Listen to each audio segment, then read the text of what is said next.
Today we see new chapter function of engineering mathematics in section second. Function हा chapter जो आहे तो तुम्हाला 6 मार्क्सला असेल आणि तो इंजिनिअरिंग मॅथमॅटिक्स या सब्जेक्टमधील सेक्शन सेकंडमधील पहिला चॅप्टर असणार आहे. आता या चॅप्टरमध्ये आपण बघणार आहोत बघा कोर्स कंटेंट काय काय शिकायचं आहे आपल्याला. Definition of function and concept of function, definitions of odd and even function, explicit and implicit functions, composite functions, parametric functions. त्यानंतर पाहणार आहे व्हॅल्यू ऑफ द फंक्शन, फंक्शनची व्हॅल्यू कशी फाइंड आउट करायची ते, आणि एक्झाम्पल्स पाहणार आहोत कशावरती बघा value of functions, odd and even function and composite function. First we see introduction. Function म्हणजे काय ते आता आपण बघूया बघा. आता इथे मी तुम्हाला 2 सेट दिलेले आहेत. सेट म्हणजे तुम्हाला माहिती आहे संच. आता इथे 2 सेट आहेत. पहिला जो आहे त्याला ए म्हटलं आहे, दुसरा जो सेट आहे त्याला बी म्हटलं आहे. आता ए जो सेट आहे तो सेट आहे बघा सेट ऑफ बुक्स आणि बी जो आहे तो सेट ऑफ नोटबुक्स. आता इथं पहिल्या सेटमध्ये जे सेट ऑफ बुक्स आहे तो डिनोट केलेला आहे कॅपिटल लेटरने. Capital P for physics, C for chemistry, M for maths, E for English. आणि सेट ऑफ नोटबुक्स त्याच्यामध्ये ते जे डिनोट केलेले नोटबुक्स आहेत ते स्मॉल लेटरने, small M for mathematics, E for English, C for chemistry, P for physics and D for drawing. आता आपल्याला सहज लक्षात येते. आता आपण कॅपिटल पी म्हणजेच फिजिक्सचं जे बुक आहे त्याचं रिलेशन हे कशाबरोबर असेल तर फिजिक्सच्या नोटबुक बरोबर असणार आहे. कारण फिजिक्सचं जे असणार आहे ते आपण कुठं लिहिणार आहोत फिजिक्सच्या नोटबुकमध्ये. म्हणजे कॅपिटल पीचं रिलेशन हे कशाबरोबर असेल स्मॉल पी बरोबर. तसंच कॅपिटल सीचं स्मॉल सी बरोबर, एमचं स्मॉल एम बरोबर, कॅपिटल ईचं हे कशाबरोबर असणार आहे स्मॉल ई बरोबर. म्हणजे फिजिक्सचं रिलेशन हे कशाबरोबर फिजिक्सच्या नोटबुक बरोबर, केमिस्ट्रीचं केमिस्ट्रीच्या, मॅथ्सचं मॅथ्सच्या आणि इंग्लिशचं इंग्लिशच्या नोटबुक बरोबर. आता हे जे रिलेशन आहे ह्याच रिलेशनला म्हटलं जातं फंक्शन. बघा म्हणजेच फंक्शन म्हणजे काय असते नथिंग बट रिलेशन. आता हे जे फंक्शन आहे ते डिनोट कसं केलं जातं बघा. ते स्मॉल FGH या लेटरने डिनोट केलं जातं. इथं आपण इन जनरल एफने डिनोट करणार आहोत. F be the function from set A to set B. Function हे कसं असणार आहे फ्रॉम सेट ए पासून सेट बी वरती हे रिलेशन असेल आणि त्यालाच आपण काय म्हणणार आहोत फंक्शन म्हणणार आहोत. आणि हे डिनोट करताना एफ नंतर आपण इथं 2 डॉट लिहितोय. त्यानंतर पहिला जो सेट असेल तो लिहिणार आहे, नंतर ॲरो दाखवणार आहोत आणि नंतर काय करणार आहे दुसरा सेट कॅपिटल बी लिहिलेला आहे. आता f be the function from set A to set B, that is it is nothing but काय असणार आहे it is relation from set A to set B असणार आहे. ज्यावेळेस फंक्शन आपण या पद्धतीनं लिहिणार आहोत F be the function from set A to set B, त्यामध्ये पहिला जो सेट असेल तुमचा त्या सेटला म्हटलं जातं डोमेन ऑफ द फंक्शन आणि दुसरा जो सेट आहे त्याला म्हटलं जातं को domain of the function. Domain of the function काय असेल इथं सेट ए असणार आहे आणि को डोमेन ऑफ द फंक्शन काय असणार आहे सेट बी असणार आहे. फंक्शन म्हणजे लक्षात येते का बघा रिलेशन असते from set A to set B असते. आता फंक्शनची आपल्याला व्हॅल्यू कशी फाइंड आउट करायची ते बघायचे. Value of a function if an element y is in B. बघा y इज इन बी म्हणजे y be the element of set B असेल exactly corresponding to the element of x is in A. म्हणजे A ह्या element मधील इलेमेंटचं relation आहे बी ह्या सेटमधल्या कोणत्या तरी इलेमेंट बरोबर. इथे इन जनरल एक्सचं रिलेशन हे जर बी सेटमधल्या वाय बरोबर असेल तर ते वाय जी असणार आहे त्याला म्हटलं जातं value of the function x. म्हणजे एफ ऑफ एक्सचं रिलेशन हे इज इक्वल टू वाय असते. That is the then y is called value of the function f and it is denoted by the f of x. म्हणजे x be the element of A असेल, y be the element of B असेल, then f of x is equal to y, that is the y be the value of the function f and it is denoted by f of x is equal to y. तर त्या y ला काय म्हटलं जातं, value of the function. म्हणजे थोडक्यात value of the function B the element of काय असणार आहे, कोडोमेन ऑफ द फंक्शन. काय असणार आहे, बी ह्या सेटमधला तो इलेमेंट असणार आहे. म्हणजेच ए ह्या इलेमेंटमधल्या ज्या इलेमेंट बरोबर बी मधल्या इलेमेंटचं रिलेशन असेल ते फक्त लिहिताना आपण F of X is equal to Y म्हणणार आहोत. आणि तो जो वाय असणार आहे म्हणजे बी मधला जो इलेमेंट आहे त्याला म्हटलं जातं व्हॅल्यू ऑफ द फंक्शन. त्यानंतर आपण पाहणार आहोत रेंज ऑफ द फंक्शन म्हणजे काय.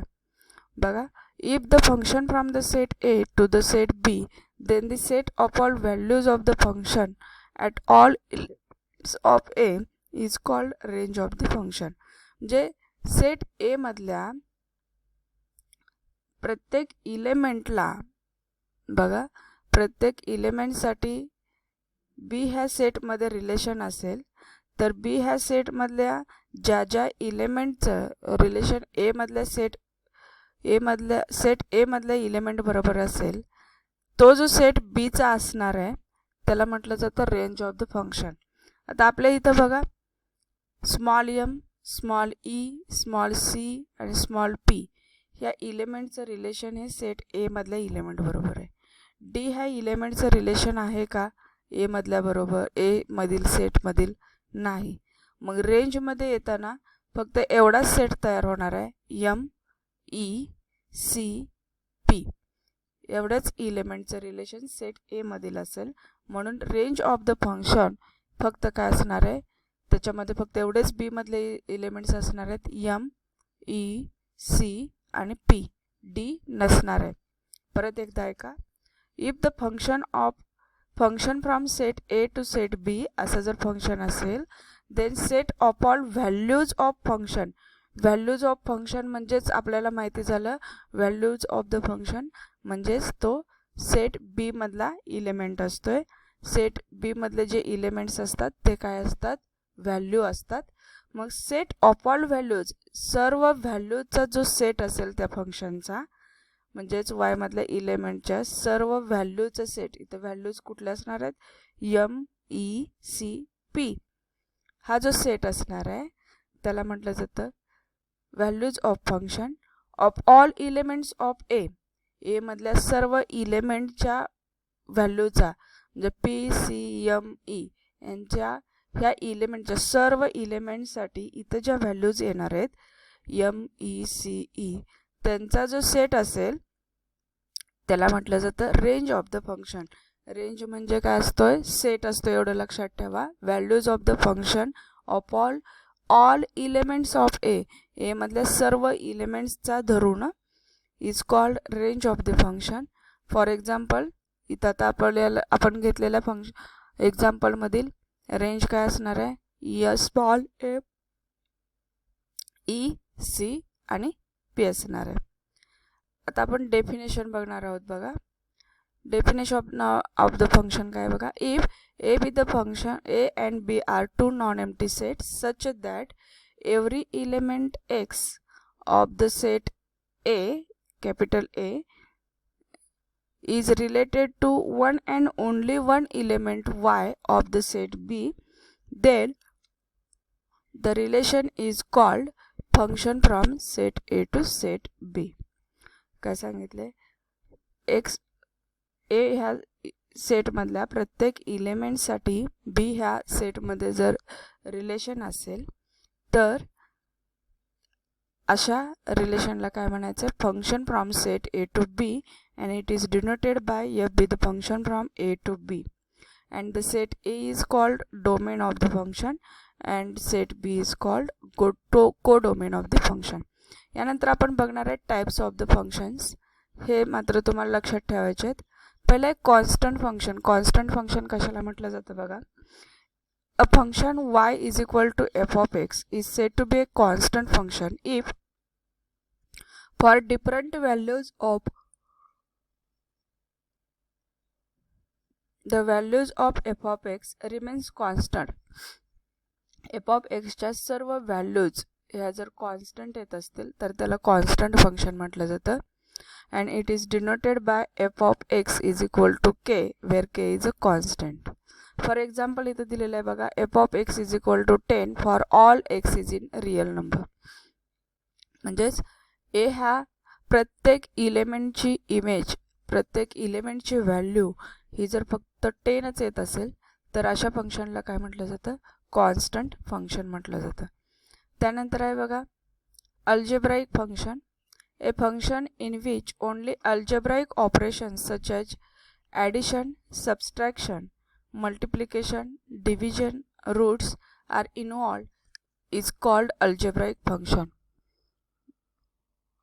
बघा y इज इक्वल टू काय असेल, x square plus 10x. Operations तिथं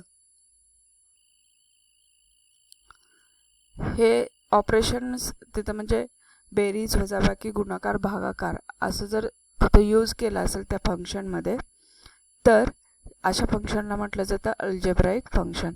फॉर एक्झाम्पल लिहिले बघा इथं y is equal to F of X हा जर आपला असेल एक्स स्क्वेअर प्लस 10x, किंवा इथं 2 ब्रॅकेटचा प्रोडक्ट आहे, इथं रूट आहे, त्यांची वजाबाकी आहे, तसंच डिवायडेशन आहे.